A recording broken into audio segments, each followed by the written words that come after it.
بسم اللہ الرحمن الرحیم۔ السلام علیکم۔ آزاد جموں کشمیر میں عوامی ایکشن کمیٹی نے احتجاج کی کال دے رکھی ہے، اسی لیے اب اسلام آباد کی پولیس کو بھیجا جا رہا ہے۔ آزاد کشمیر میں بڑی تعداد میں پولیس اہلکار بھیجے جا رہے ہیں، افسران بھیجے جا رہے ہیں، اسلام آباد سے ان کو تعینات کیا جا رہا ہے آزاد کشمیر میں۔ اس سے پہلے گلگت بلتستان میں پنجاب پولیس کو تعینات کیا جا چکا ہے۔ آپ اندازہ لگائیے کہ اب آزاد کشمیر کی پولیس ناکافی نظر آ رہی ہے جس طرح کے احتجاج کا خدشہ ہے۔ ماضی میں بھی اس حوالے سے بہت کچھ دیکھا گیا ہے۔ اس کے علاوہ ایک بہت اہم خبر، اسلام آباد میں وفاقی دارالحکومت میں اب نئی طرز کی حکومت لانے کی تیاری ہو چکی ہے۔ فیصلہ کیا گیا ہے کہ موجودہ سیٹ اپ تو ناکام ہے، اب ایک نئی طرح کی اسمبلی لائی جائے۔ اس کی تعداد 27 بتائی جا رہی ہے، اپنا میئر یا وزیر اعلیٰ ہوگا اور اس طرح سے اب اسلام آباد کو چلایا جائے گا۔ یعنی 4 سال میں یہ ثابت ہو گیا ہے کہ جس طرح سے شہر اقتدار کو چلانے کی کوشش کی گئی ہے اس میں بری طرح ناکامی ہے، بربادی ہے، تباہی ہے، اور جہاں وفاقی دارالحکومت ہے وہاں پر وفاقی حکومت بیٹھ کر چیزیں بہتر نہیں کر سکی۔ لہٰذا بہت کچھ سنا کہ یہ 24 لاکھ لوگوں کا شہر ہے، نیا شہر تعمیر کیا گیا۔ آج حالت یہ ہے کہ نئے طرز حکمرانی کی ضرورت پڑ گئی ہے اور جس طرح کا ماڈل چلانے کی کوشش کی گئی ناکام ہوا۔ اب کیا یہ کامیاب ہو سکے گا؟ وظاہر لگتا ہے کہ اس طرح کی حکومت لانے کی کوشش ہوگی کہ پھر اپنے لوگوں کو لایا جائے۔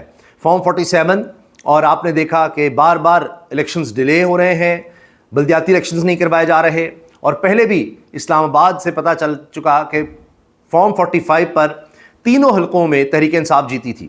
تو اب ہوتا یہ ہے کہ ہمارے ہاں جس کی وفاقی حکومت ہوتی ہے وہ ہر جگہ اپنی حکومت لانے کی کوشش کرتا ہے کیونکہ ادارے اس کے انڈر ہوتے ہیں، اور پھر یہ کہ جی ہمارے ہوتے ہی کسی نہ کسی طرح کوئی ایسا نظام بنا لیا جائے۔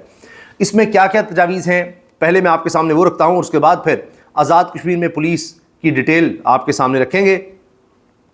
وفاقی دارالحکومت اسلام آباد کے حوالے سے انتظامی ڈھانچے میں تبدیلی کرنے کا کہا گیا ہے، فیصلہ ہوا ہے۔ ایک الگ قانون ساز اسمبلی ہوگی، ایک الگ پارلیمنٹ اب اسلام آباد کے لیے ہوگی۔ نئی بناتے چلے جائیں، نئی بناتے چلے جائیں۔ جتنا کچھ نیا کیا گیا ہے نظام میں کوئی بہتری نہیں اور خرابی ہوئی ہے۔ خصوصی کمیٹی نے رپورٹ وزیر اعظم کو پیش کی ہے۔ کمیٹی کے سربراہ وفاقی وزیر احسن اقبال تھے، چلیں انہوں نے کچھ تو کام کیا ہے، یہ پلاننگ کر رہے ہیں اور ویسے سائیڈ لائن ہیں۔ اب پلاننگ یہ ان کی سامنے آئی ہے کہ نئی طرز کی حکومت چلائی جائے اسلام آباد میں، اس کو اب اسلام آباد کو ایک تجربہ گاہ بنایا جائے۔ اور اس کمیٹی میں جی رانا ثناء اللہ، طارق فضل چودھری، مصدق ملک اسلام آباد سے ارکان اسمبلی پر مشتمل تھی۔ اسلام آباد کی اسمبلی 20 سے 30 ارکان پر مشتمل ہوگی، جبکہ انصار عباسی صاحب کی خبر ہے کہ 27 ارکان ہوں گے جی اس اسمبلی کے، اور اس میں 21 لوگ براہ راست منتخب ہوں گے ووٹ سے، 5 خواتین کی سیٹس ہوں گی اور 1 اقلیت کی مختص کی جائے گی۔ اسمبلی کا الگ سیکریٹریٹ ہوگا اسلام آباد اسمبلی کا، اور وفاقی دارالحکومت سے متعلق اسمبلی قانون سازی کرے گی۔ وفاقی دارالحکومت اسلام آباد کا الگ حکومتی ڈھانچہ ہوگا، اسمبلی ارکان براہ راست انتخاب کے ذریعے منتخب ہوں گے، اور اسلام آباد کا الگ چیف ایگزیکٹو ہوگا جس کو میئر یا وزیر اعلیٰ کہا جائے گا۔ سی ڈی اے سمیت تمام اسلام آباد کے ترقیاتی اور انتظامی امور اسی اسمبلی کے ذریعے حل ہوں گے۔ وزیر اعظم کی منظوری کے بعد پارلیمنٹ میں قانون سازی ہوگی۔ کہا جا رہا ہے کہ اس میں امن و امان کی صورتحال ہو، یعنی پولیس ڈپارٹمنٹ وہ وفاقی دارالحکومت کی اس اسمبلی کے انڈر نہیں ہوگا، وہ وفاقی حکومت کے انڈر ہی ہوگا۔ اور اس طرح ایک اور ڈپارٹمنٹ کے بارے میں انصار عباسی صاحب نے لکھا ہے کہ صرف یہ 2 جگہیں ایسی ہیں یا یہ 2 ڈپارٹمنٹ محکمے ایسے ہیں جن کے بارے میں وفاقی حکومت براہ راست دیکھے گی، باقی چیزیں یہ اسمبلی دیکھ رہی ہوگی۔ اور اس کے بارے میں کہا جا رہا ہے جی کہ امن و امان اور ماسٹر پلاننگ کے علاوہ تمام اختیارات اسی حکومت کے پاس ہوں گے، یہ جو نئی حکومت لائی جائے گی اب اسلام آباد میں۔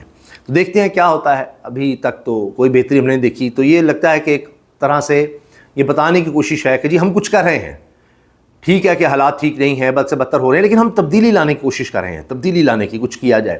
اب یہ بھی خبر آ رہی ہے کہ کابینہ میں بھی تبدیلی لائی جائے گی، کچھ لوگ ادھر سے ادھر کیے جائیں گے تاکہ لوگوں کو دکھایا جا سکے دیکھیں اب ہم ٹھیک ہونے لگے ہیں۔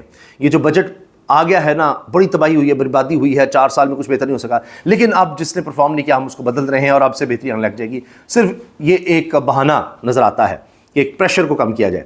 باقی جناب اب اپوزیشن جماعتوں کو بھی احساس ہے کہ لوگ ان سے بھی مایوس نہ ہو جائیں، تو وہ بھی اپنا پریشر بلڈ کرنے کی کوشش کر رہی ہیں۔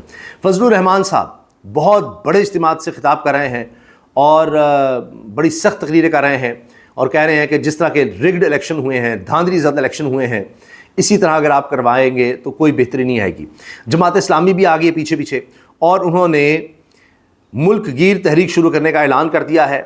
جماعت اسلامی کا مہنگائی، بجلی، پیٹرول کی قیمتوں میں اضافے کے خلاف یہ اعلان سامنے آیا ہے، اور جماعت اسلامی کے امیر انجینئر نعیم الرحمان صاحب وہ یہ کہہ رہے ہیں، سب سے بات کر کے جتنے بھی ان کے عہدیدار ہیں ان سے انہوں نے لاہور منصورہ میں ویڈیو لنک کے ذریعے بات کی ہے، سب کو اس پر لیا گیا اور کہا کہ جی آپ اس حوالے سے اب لوگوں کو اکٹھا کریں، اور ہم نے آئندہ چند روز میں ملک گیر عوامی تحریک شروع کرنی ہے اور اس کو آگے لے کر چلنا ہے۔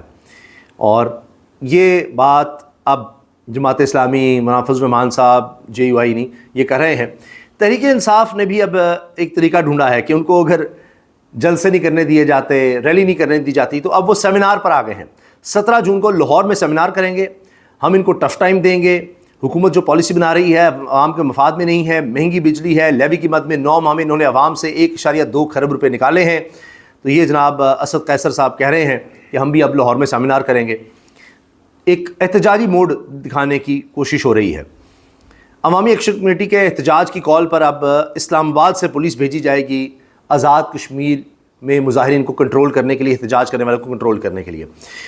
اس میں ڈیٹیل جو سامنے آئی ہے اس میں یہ ہے کہ جی سیکیورٹی کے سخت انتظامات کرنے ہیں، اور وفاق کی طرف سے سیکیورٹی اب آزاد کشمیر میں بھیجی جائے گی۔ وفاقی پولیس کے 1500 سے زائد جوان آزاد کشمیر میں ڈیوٹی دیں گے، 1 DIG، 2 SSPs اور 4 SPs نفری کے ہمراہ ہوں گے۔ نفری میں 8 DSP، 16 انسپیکٹرز اور 22 سب انسپیکٹر بھی شامل ہیں۔ اسپیشل ڈیوٹی دینے والوں میں 70 اسسٹنٹ سب انسپیکٹرز، 1382 کانسٹیبلز بھی شامل ہیں۔ نفری CTD یعنی counter terrorism department, CPC، safe city, security division, operation division سے شامل کی گئی ہے۔ Logistic division, Islamabad traffic police, ATC special branch سے بھی اہلکار شامل ہیں۔ تو کوئی محکمہ نہیں چھوڑا گیا جو اسلام آباد پولیس کے انڈر آتا ہے۔ سب سے لوگوں کو اکٹھا کر کے اب رخ ہے آزاد کشمیر کا، اور وہاں پر ٹاسک ہے کہ ہر صورت احتجاج کو روکنا ہے۔ مظاہرین کہہ چکے ہیں کہ ہمارے مطالبات نہیں مانیں گے، اور مہاجرین کی سیٹوں کا معاملہ وہ بھی حل نہیں ہوا، وعدہ خلافی کی گئی ہے، لہٰذا اب ہم احتجاج کے لیے نکل رہے ہیں۔ آخر میں افسوسناک واقعہ وزیرستان سے رپورٹ ہوا ہے، فائرنگ ہوئی ہے، قبائلی رہنما کے 2 بیٹے جاں بحق ہوئے ہیں، اور وانا کرکوٹ بازار کے قریب مسلح افراد نے فائرنگ کی، جس کے نتیجے میں قبائلی رہنما کے 2 بیٹے جاں بحق ہو گئے۔ 28ویں ترمیم کے بارے میں اگر میں آپ سے عرض کروں تو اس میں بھی یہ تجویز ہے کہ سابقہ FATA, federally administered tribal areas, جن کو قبائلی علاقے کہتے تھے، جو براہ راست وفاق کنٹرول کرتا تھا، ان کو شامل کیا گیا خیبر پختونخوا میں، کیونکہ انگریز کے دور کا یہ قانون چلا آ رہا تھا، اور اس کو ختم کیا گیا کہ اب خیبر پختونخوا میں صوبے میں اس کو شامل کیا جائے، اور جس طرح باقی صوبے میں پولیس اسٹیشن ہے، مجسٹریٹ نظام ہے، دیگر ہے، سب اسی طرح سے چلایا جائے۔ اب لگتا ہے کہ یہ سوچا جا رہا ہے کہ جی یہ کام نہیں چل سکا، کیونکہ صوبائی حکومت بھی کہتی ہے جی ہمیں فنڈز نہیں مل رہے، اور ان علاقوں میں اس طرح کی بہتری نہیں آ سکی جس طرح کہ سوچا گیا تھا۔ تو پھر یہ سوچ ہے کہ جس طرح کراچی ہے یا کچھ اور علاقے ہیں جن کو وفاق براہ راست اپنے انڈر لے، جس طرح اسلام آباد ہے، تو اسی طرح ان علاقوں کو دوبارہ سابقہ قبائلی علاقے کہلاتے تھے، جن میں وزیرستان بھی شامل ہے۔ یہاں امن و امان کی صورتحال اتنی بہتر نہیں ہو سکی، چیزیں اس طرح بہتر نہیں ہو سکیں، تو اس کو وفاق براہ راست اپنے انڈر لے لے۔ اور خیبر پختونخوا میں چونکہ تحریک انصاف کی گورنمنٹ ہے، تو وفاقی حکومت ان سے بھی خوش نہیں ہے، تو یہ بھی ایک تجویز ہے کہ 28ویں ترمیم میں یہ چیزیں بھی سامنے آ سکتی ہیں۔ اجازت دیجیے، اللہ حافظ۔